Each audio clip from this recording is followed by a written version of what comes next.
90 minutes business, l'invité. Et avec nous ce midi, David Soulard, directeur général des meubles Gauthier. Bonjour Monsieur Soulard, merci d'être avec nous dans 90 minutes business. Gauthier, ébéniste, industriel, français vendéen depuis 60 ans. En septembre dernier, vous redoutiez que la crise énergétique ne fasse beaucoup de mal au Made in France. Vous demandiez des aides. Est-ce que vous pouvez nous dire déjà aujourd'hui comment a évolué la situation ? Bonjour, en direct des usines en Vendée.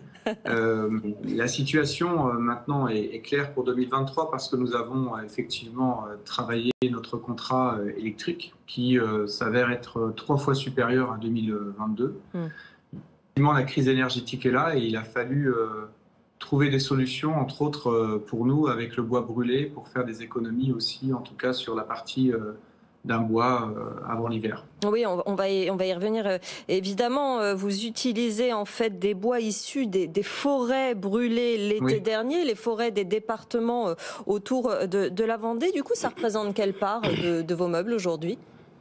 Alors aujourd'hui, il y a à peu près 10 à 15% de nos volumes qui sont issus de cette collecte. On va dans des forêts qui sont l'Andiras, qui a été la plus touchée près de Bordeaux. Ensuite, on est du côté de La Rochelle et plus particulièrement pour nous, près de Baugé, dans le 49. Donc c'est à peu près 10 à 15% de nos meubles tous les jours sortent de nos usines avec le bois brûlé. D'ailleurs, j'ai un échantillon devant moi d'un bois brûlé de la région de Baugé, où on voit l'intérieur et le cœur qui est encore vivant et vert. Oui. Mais la complexité, c'est vraiment les extérieurs qui sont carbonisés. Oui, effectivement, mais ça ne donne pas réellement de changement sur les meubles en soi. Non, en fait, techniquement, ce qui nous a permis de le faire, c'est une avancée technologique d'un écorceur que nous avons sur site depuis de nombreuses années, qui écorce normalement un bois vert et dont les écorces partent chez les jardiniers. Et là, en fait, on a fait des tests pour écorcer un bois brûlé et pour finalement pouvoir ensuite le mettre dans nos panneaux de bois et le remettre en fait directement dans nos outils. Donc ça demande plus de travail, mais par contre la ressource est là puisque je crois qu'il y a des millions de tonnes de bois brûlés actuellement disponibles dans les forêts. Question de Jean-Marc Daniel. Oui, moi j'aurais 2 petites questions à vous poser. D'abord, est-ce que les essences qui ont brûlé correspondent aux besoins pour fabriquer des meubles ? C'est des pins qui ont brûlé. Est-ce que c'était déjà des pins qui étaient utilisés pour faire vos meubles ? Et puis la deuxième question, le bois en question, vous l'achetez ou on vous paie pour que vous veniez le chercher ? Alors, si on me payait pour le récupérer, ça serait d'autant plus bien. Mais non, sur votre deuxième question, en fait, sur le bois, clairement, on a fait ça aussi de façon un petit peu pour accompagner la forêt, parce que nous, on travaille avec la forêt depuis de nombreuses années. Il faut extraire ce bois le plus vite possible. Donc, la plupart des exploitants avaient besoin d'extraire très vite. Donc, on n'a pas eu des prix incroyables, parce qu'en plus, on est plus loin que nos ressources habituelles. Donc, on est beaucoup plus loin, donc le transport coûte plus cher. Et puis, sinon, sur votre deuxième question, le bois brûlé, je pense qu'il faut être audacieux. Aujourd'hui, l'innovation nous a caractérisés. On a des gens dans les usines qui ont des vrais savoir-faire et qui m'ont dit non, mais t'inquiète pas, David, on doit pouvoir le passer sans qu'en fait, il y ait d'altération de la durabilité, parce que nos produits sont garantis 10 ans. Donc, on dit souvent d'ailleurs qu'un produit Gauthier, ça dure longtemps et ça sera toujours le cas, même avec cette origine. Bon, vous faites appel de toute façon depuis longtemps à du bois recyclé dans vos fabrications.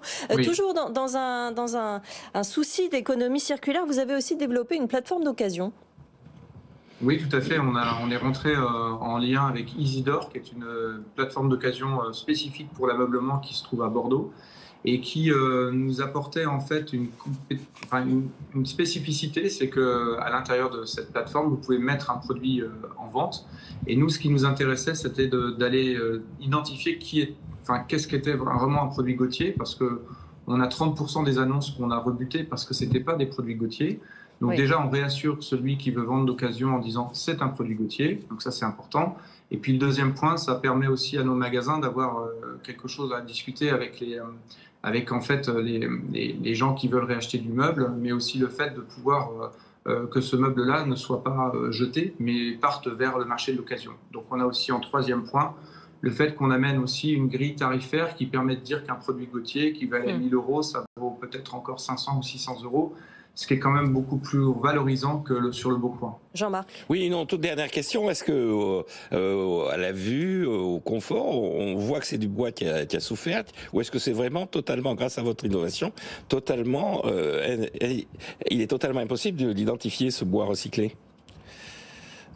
Dans nos produits actuellement, non. C'est-à-dire qu'aujourd'hui, on les a vraiment épurés de tout carbone.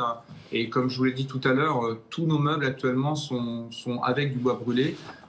J'entends ce que vous voulez dire, c'est-à-dire est-ce qu'on aurait pu créer une collection bois brûlé, oui, exactement, un peu plus, on va dire, écolo, ou un peu plus, voilà, avec un revêtement bois brûlé. Non, on n'a pas été vers ça. On avait besoin de bois pour l'hiver. On a une compétition énorme actuellement avec le pellet parce que la crise énergétique a fait surconsommer les Français en termes de bois. Et nous, en fait, comme on est on va dire des transformateurs de bois de déchetterie ou de bois alternatifs, on n'est pas en train de couper tout le temps des forêts. Clairement, on a cette compétition qui a été très très forte avant l'hiver et qui nous a bien tendu. Donc en fait, c'était pour nous une belle vocation d'aller chercher ces bois brûlés. Je voulais, évidemment, le temps passe trop vite, donc on a beaucoup de questions qu'on ne pourra pas poser, mais je voulais parler aussi de ce programme de formation que vous avez pour garder vos talents chez vous, continuer à faire du Made in France. Vous nous en parlez en 1 minute ? Oui, en fait, le programme de formation, ça nous permet d'avoir en fait de la marque employeur qu'on travaille énormément dans la visibilité, dans l'envie, parce qu'il faut gratter derrière le vernis. Clairement, les gens aujourd'hui, les jeunes qui veulent s'intégrer dans les entreprises, ont besoin d'un projet RSE, le bois brûlé en fait partie. Et la formation, c'est transmettre et éviter de perdre systématiquement, ça s'appelle 4 métiers, éviter de perdre tous les savoir-faire des anciens qui vont partir et pour donner envie à être dans l'industrie. Et c'est lié avec la French Fab. On garde les talents et on continue à produire en France. C'est la solution. Plusieurs vies dans une même boîte. Exactement. Merci beaucoup David Soulard, directeur général des meubles Gauthier, d'être venu nous voir dans 90 minutes business.